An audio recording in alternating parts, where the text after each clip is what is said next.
Welcome to Frogfoot Holler, y'all. I'm Michael. My nephew Colton is not behind the camera. I repeat, not behind the camera. Fair warning, I'm operating the camera today. Oh, that's going to be a lot of editing, y'all. All right, so here's the first thing. I have two eggs. I have two eggs. I have two eggs. All right, so I got two eggs. And, well, what y'all saw me do a little bit ago was get a whole wheelbarrow load of leaves out of the woods there and dump them here for the chickens. Why? Well, bored chickens will end up pecking on each other, and I don't want none of my chickens bored. So I brought the leaves in, figuring they'll give them something to scratch around with, mess around with, and right now, of course, they're ignoring it. But they will scratch around and they'll end up breaking it down and getting it into the ground, so I'm good with that. Now I got a little confession to make, y'all. I've been neglecting something in my garden. Yeah, my sweet peas. Shame, shame. All right, so what had happened was I wanted my sweet peas to get to a certain height, and then I was be able to weed around them and actually be able to see them. That way I wouldn't accidentally pull one up. And well, with all the rain we've been having and we kind of forgetting about it here and there, yeah, the weeds got a little bit more than I expected. So guess what I'm doing today? I'm pulling weeds. All right, here's good news though. I have an update to do. So y'all remember my seed starts? Yeah, those two big old house trays. Yep, I'm gonna do an update on them.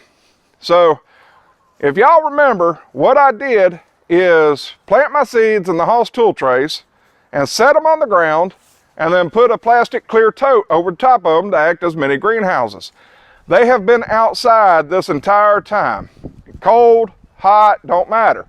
The only thing I do is when it got really hot, up to the 80s, I would take the clear plastic tote off for most of the day and then put it on before the sun would go completely down to allow it to heat back up. So I think they're doing pretty good, but y'all be the judge of that. Let's go take a look at them.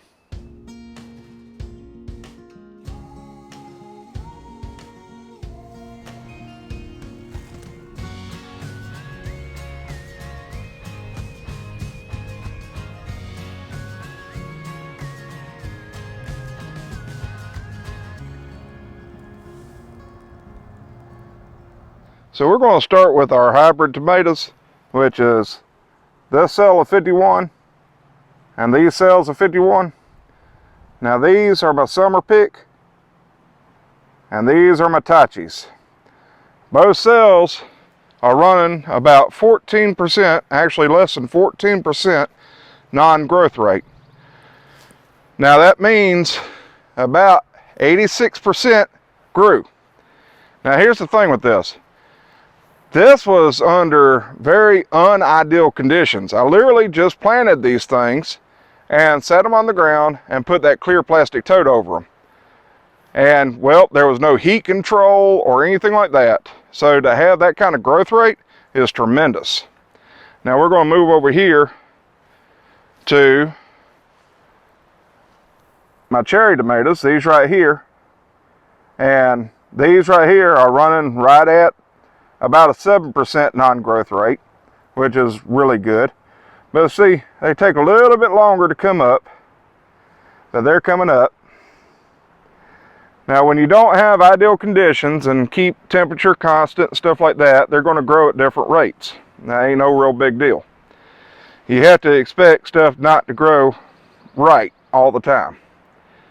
So these right here, they are my heirlooms.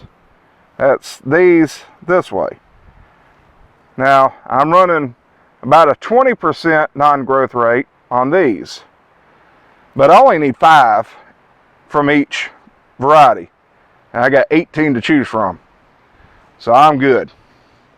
That was the reason why I planted so many, is because I figured that the growth rate was going to be a little bit lower than what it would be if I had a greenhouse or had them inside underneath the heat tray. Now these are my peppers.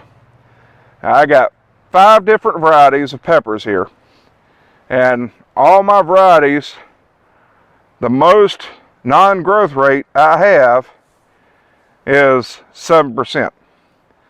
That's pretty daggum good.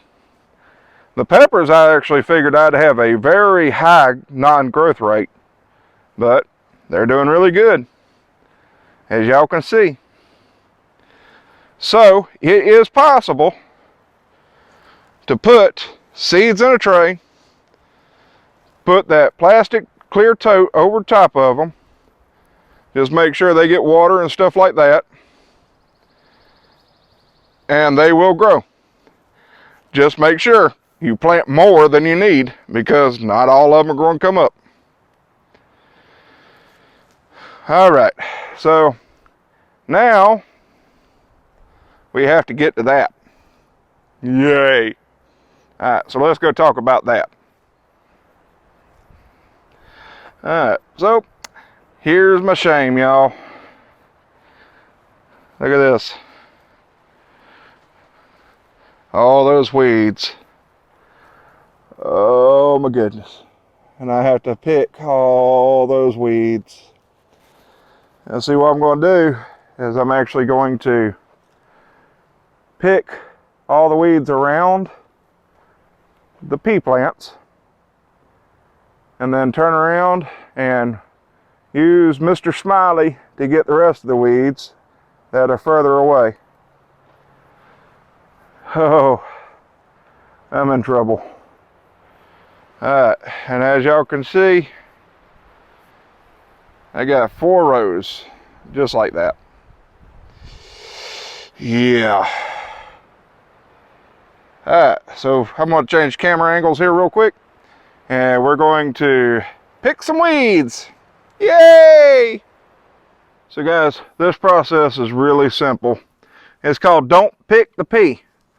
So I'm going to reach my hand in here and just pull everything that is not the pea. Takes a little bit of time to do it, but it looks so much better when it's done.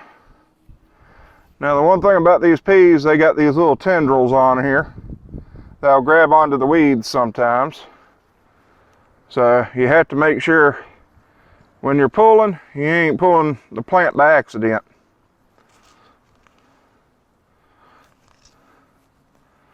Now sometimes you will pull up a pea plant by accident. Don't worry. Life goes on.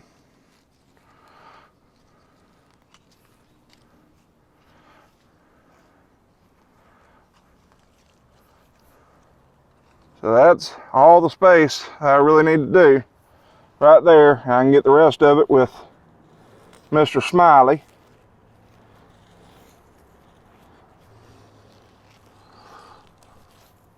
So you want to clear about maybe 4 inches or so around the plant before you use any kind of tools. That way you can ensure you ain't hurting the plant any. I don't like putting Mr. Smiley too close to my plants, because he can cut some roots in a hurry if you ain't careful.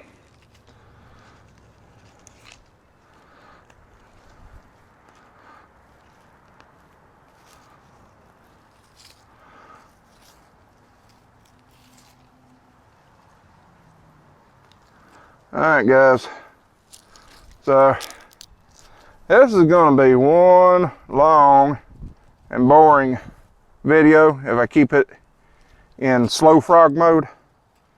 So we're going to jump to super frog mode in 3, 2, 1.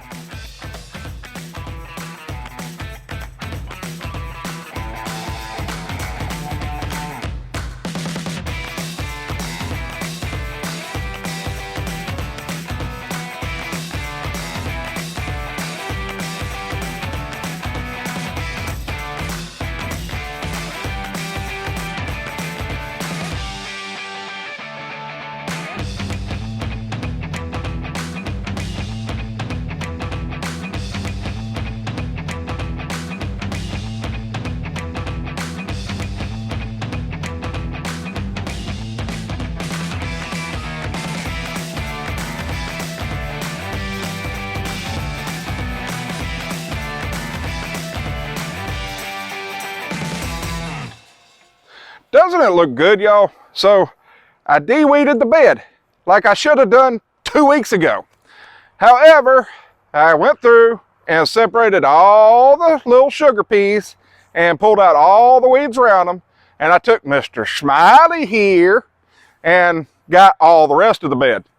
And, well, as y'all can see, it looks good. Now, here's the problem. I got 3 more beds to do, and I think I've bored y'all enough today.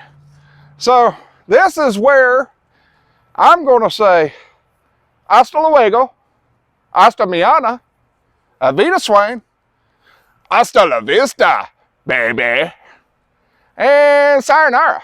Ooh, let's not forget toodaloo. All right, guys, we're going to do it right down here in the Frogfoot Holler and say, y'all have a froggy day.